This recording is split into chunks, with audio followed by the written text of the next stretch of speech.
Hello और नमस्कार दोस्तों। आज के इस वीडियो के अंदर मैं आपको बताने वाला हूँ नाड़ी परीक्षा के बारे में।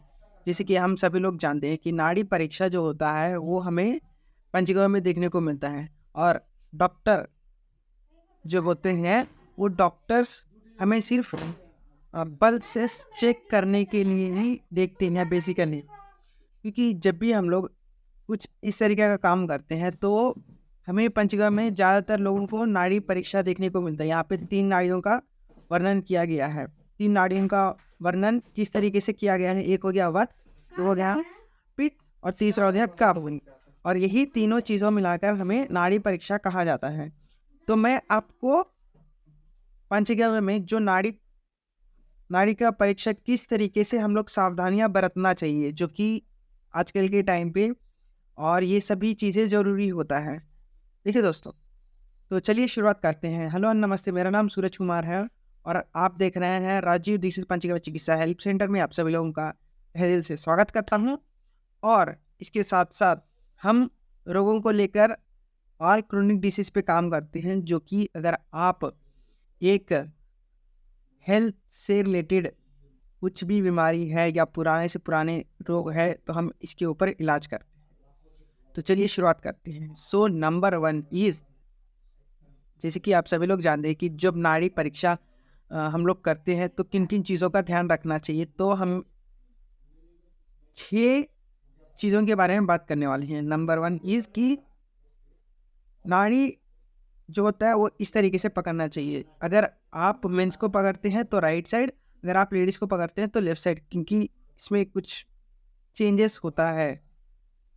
नाड़ी परीक्षा की कोई भी पेशेंट तुरंत पानी नहाया हो तो कुछ देर के बाद करना चाहिए। जैसे कि कोई भी पेशेंट है, अगर उन्होंने नहा करके आया तो उनका नाड़ी कभी नहीं देखना चाहिए। दूसरा चीज़, परीक्षा करने से रक्त संचार और बढ़ जाता है, क्योंकि इससे हम लोग अगर करते हैं तो हमारा रक्त संचार जो है वो बहुत ज़्यादा बढ़ जाता है। तो उस सिचुएशन में हमें नाड़ी का परीक्षा नहीं करना चाहिए।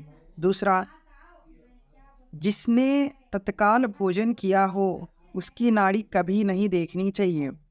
अगर कोई भी व्यक्ति तुरंत खाना खाया है उसको कभी नहीं देखना चाहिए। भोजन से नाड़ी की गति संख्या प्रतिलिप में बढ़ जाता है।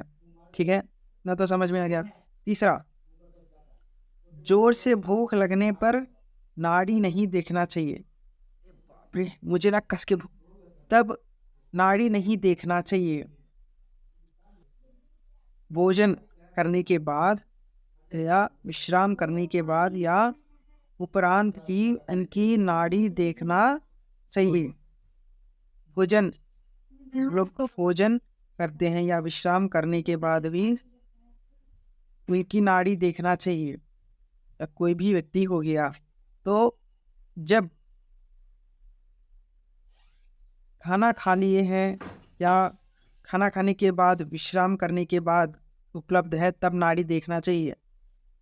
कभी धूप से आए हुए कोई व्यक्ति धूप में बाहर गया है या आया हुआ है तो अगर उन्हें पानी, तुरंत उनको पानी पीना हो, व्याकुल हो, तो तब तब नाड़ी नहीं देखना चाहिए। और व्यायाम करने करके आया हो उसकी नाड़ी नहीं देखना चाहिए। और चाय, दही, दूध, मतलब कुछ भी जो हम लोग खाते हैं मद्यदी सेवन करने के बाद उनका नाड़ी नहीं देखना चाहिए।